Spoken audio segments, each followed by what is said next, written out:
4. Today, we are going to go over the Hunt a Killer Class of 98, Episode 5, Investigation. And I was able to put all of my stuff in this gray investigations envelope. So, this should be pretty quick. As you know, for our investigation, we are looking into the murder of Charlie McDaniel, and we have eliminated several suspects, but we have 4 left. We have Gavin Nash, Nicholas Matsoukas, Nita Patel, and Robin Dupree, who may have killed Charlie McDaniel. And Michelle Gray is a private investigator who has been brought onto the case to help the sheriff. So, in the letter from our private investigator this time, Gray talks about an interview with Gavin Nash. She says that he divulged to her something shocking in the interview, and she also decided to conduct a second round of investigation, or of witness statements with the rest of the remaining suspects, which is, of course, Nita, Robin, and Nicholas. So, moving right along, Gray also compiled the home addresses of everyone involved in the case and gave us access to that on Deviant Tracker. If you remember, during the episode 5 unboxing, Gray sent along a fanny pack and a CD case to go along with the evidence that she sent us. And in the CD case, it didn't have the CD, but it had this. So it was a CD that was to Charlie from Robin Dupree, which was his girlfriend in high school. And so it was probably something that was given to him in high school. Yes, it was a box of memorabilia that Michelle Gray found in Charlie's house. So, as you can maybe notice, I don't know if you can see, but like song number 1 is Jewel, song number 6 is Jewel, and so on and so forth. And I thought during the unboxing that maybe Robin had written Charlie McDaniel a song, but then I went onto a playlist that is on Spotify for this, and actually a lady named Robin did sing a song, and it was really popular. No, I was wrong about that. It is actually a popular song, and Robin Dupree did not write Charlie a song. So, that was just something I noticed during the unboxing too. It wasn't like definitely for sure. She also sent along 2 items that were hanging on the fridge at Charlie's house, a bus ticket and a child's drawing. So, anyway, Gray also sent along this receipt and this pamphlet from Charlie McDaniel's funeral. And let's go over the fanny pack and CD case first. I've already given the the fanny pack to my husband, and I don't know if he'll use it or not. He hasn't yet, but the CD case, like I said before, had this in it. Okay, so as far as the CD case, now that I'm thinking about it, in a note that Robin had written to Charlie in high school, and it was given to us in a previous box, she mentioned song 6 on the CD that she made for him, which it was Morning Song by Jewel. So I was thinking maybe that's going to come up later in the case, maybe in the final box. So I'm going to be looking for that. So, because this just keeps bringing up Robin, you know, in my mind. And I was also thinking, it mentions Morning Song Jewel, and then in the yearbook, there's one of these Jewel songs that's in here. And it has like the words in the yearbook, so I was thinking that maybe this is going to end up being a numbered code. So I'm going to look for that. And will the song later come into play? We don't know. So I'm going to keep my eye out for that. Now, she also sent along, Michelle Gray also sent along a interview with Gavin Nash. And first, Gavin in the interview just stresses that he did not kill Charlie. But he goes on to explain that at the reunion, he offered Charlie some Valium because Charlie had become a proverbial stick in the mud. And Gavin wanted to show Charlie a good time. Charlie said no to the Valium because of the misses at home. So Gavin slipped Valium into Charlie's drink at around 8:15. So he tells about this in the interview with Michelle. He also asks if Gray knows about Charlie's illegal prescription drug operation, and yes, we know about that by now. She said yes. And then Gavin says he went to the janitor's closet with a woman named Jenny Crane at about a little before 9. And that when he came back to the party at around 9:30, he then went on to the hotel to freshen up, and then he went to the taverna.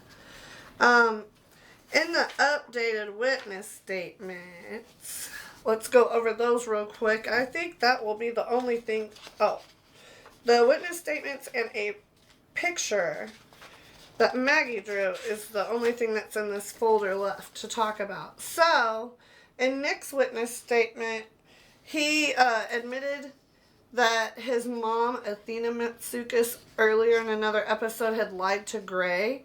And he also said that he went to the bar before the taverna. And this is when he handed Gray a receipt. And that's coming up. I have it ready to talk to you about right there.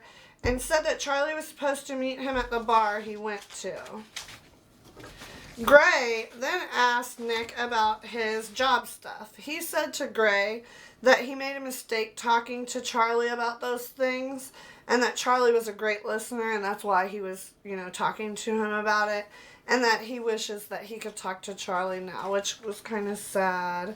And then, let's see, yes, in Robin's updated witness statement, she seemed testy. I got the feeling that she didn't want to be questioned again. When I was reading it, she stated that her and Charlie were friends and protested being asked about when she and Charlie dated in high school. Finally, she said that she couldn't remember specific times from the night and that she didn't mention where she lived, close to where Charlie was killed, because she assumed Gray would know this already. And so, let's talk about Nita's witness statement. In Nita's witness statement, she admitted that she went to Sarah and Charlie's house before going to the diner, and that she said she didn't mention it because it didn't seem relevant, and she didn't want Gray asking Sarah about her because she had bigger things on her plate, meaning Sarah had bigger things on her plate. Nita also said that she and Sarah are good friends and that she introduced Sarah and Charlie to each other in college. In Sarah's witness statement, which is right here, she corroborated that Nita stopped by and added that Nita dropped something off. She also mentioned that she and Charlie were in a rough patch in their relationship. Next, we have a child's drawing, and this is the last thing we'll go over in this folder right here. So, in the child's drawing, you can see there's a very creepy drawing. When I first saw it during the unboxing, I kind of freaked out a little bit because it's kind of freaky. But it's a very creepy drawing, and it looks as though there's a dead man buried underground. He's shrugging, it seems like. So, and then there's a little girl in the picture, Maggie, and she's the one who drew the picture. Okay? And then she's holding two women's hands. One is labeled Mom and the other is labeled N. And now I know that the N stands for Nita. I'm pretty sure that Nita and Sarah McDaniel, Charlie's wife, were having an affair. So, that's what I think this drawing is about. It was found on the fridge in Sarah and Charlie and Maggie's house. So that's very, very creepy, in my opinion. Along with that, we found a bus ticket. Whoop. Sticking to the... Okay. So we have this bus ticket right here, and it's from Reynolds Bus Lines Incorporated. It's a one-way from Chicago to New York, and the ticket is for a family of 2 adults and 1 child.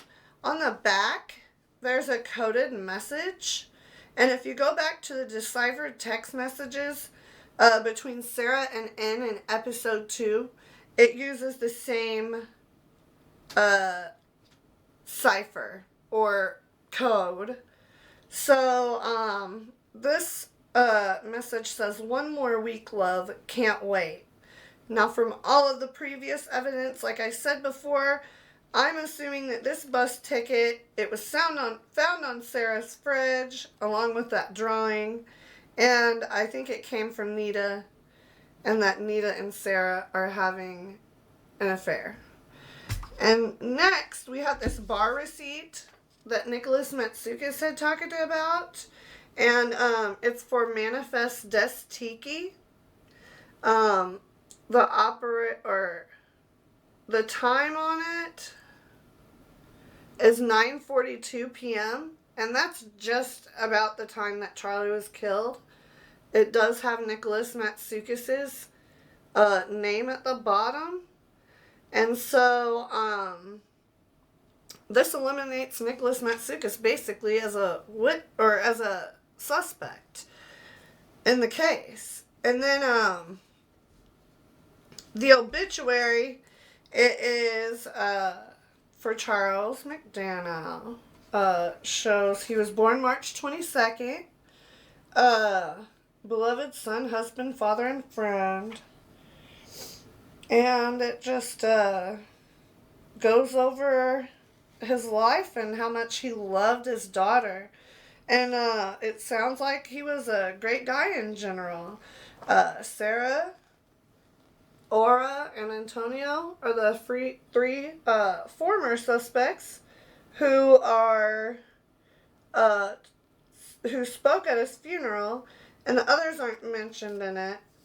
And there's a nice poem on the back. So it's the first time we get to see Charlie as an adult. We've only seen a picture of him in the high school yearbook. So that was pretty interesting. Now I'm just going to go over the online evidence with you. In the online evidence, we're able to see that Robin Dupree lived very close to the site where Charlie was killed. So, there are a lot of other addresses. I checked out where other people lived, and I didn't see anything else that would give us more information about the case. So I just moved on from there, and maybe we'll go back to that.